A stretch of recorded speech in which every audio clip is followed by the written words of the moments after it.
Assalamualaikum warahmatullahi wabarakatuh. Perkenalkan, saya Siska Rahmawati Dewi dari kelompok F, mahasiswa program studi pendidikan profesi nurs angkatan 19, Fakultas Kedokteran Universitas Lambung Mangkurat. Saya di sini akan menjelaskan materi tentang stroke, yang mana meliputi definisi stroke, faktor risiko yang dapat menyebabkan stroke, dan tanda gejala stroke. Stroke merupakan masalah kesehatan yang utama bagi masyarakat modern saat ini. Hal tersebut dikarenakan serangan stroke yang mendadak dapat mengakibatkan kematian, kecacatan fisik dan mental, baik pada usia produktif maupun usia lanjut. Maka dari itu, kita harus mengetahui tanda dan gejala stroke. Stroke merupakan terhentinya aliran darah ke otak yang terjadi dengan tiba-tiba. Terhentinya aliran darah ini terjadi akibat sumbatan atau pecahnya pembuluh darah di otak.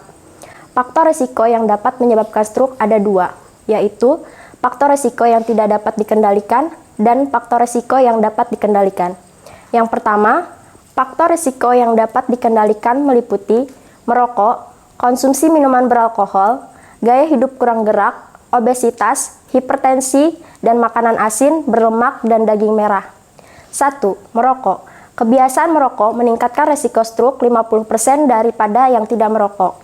2. Konsumsi minuman beralkohol dan obat-obatan terlarang. 3. Gaya hidup kurang gerak. Kurang gerak dan malas olahraga menjadi salah satu penyebab stroke. Olahraga 30-40 menit per hari dapat mengurangi risiko stroke. 4. Obesitas. Obesitas atau kegemukan dapat meningkatkan risiko terserang stroke. 5. Hipertensi. Hipertensi merupakan penyebab 40% stroke ditandai dengan tekanan darah di atas 140/90 mmHg. 6. Makanan asin, berlemak, dan daging merah. Makanan tersebut dapat menyebabkan hipertensi yang merupakan salah satu faktor risiko penyebab stroke. Yang selanjutnya, faktor risiko yang tidak dapat dikendalikan meliputi usia, jenis kelamin, keturunan, ras atau etnik, dan memiliki riwayat penyakit stroke atau pernah terserang stroke. 1. Usia. Risiko stroke meningkat seiring bertambahnya usia, di mana usia 55 tahun menjadi risiko stroke meningkat 2 kali lipat setiap kurun waktu 10 tahun. 2. Jenis kelamin. Pria lebih berisiko terkena stroke daripada perempuan. Saat seorang wanita menginjak usia 55 tahun, kadar estrogen menurun karena menopause. Risikonya lebih tinggi daripada pria. 3. Keturunan atau riwayat stroke dalam keluarga. Apabila dalam keluarga memiliki riwayat stroke, maka risiko terkena stroke lebih tinggi. 4. Ras atau etnik. Ras Afrika atau Amerika berisiko lebih tinggi terkena stroke dibanding ras Kaukasia. 5. Memiliki riwayat penyakit stroke atau pernah terserang stroke. Tanda dan gejala stroke dapat dikenali dengan istilah katakan ambulans. K. Untuk muka, ditandai dengan wajah pasien miring atau perot.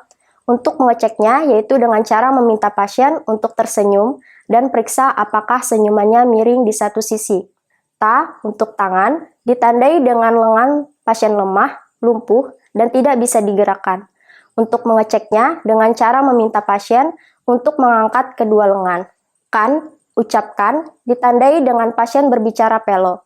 Untuk mengeceknya dengan cara meminta pasien untuk berbicara. Ambulans. Apabila terjadi hal seperti ini, segera meminta bantuan dengan cara menelpon ambulans untuk membawa pasien ke rumah sakit. Time is brain.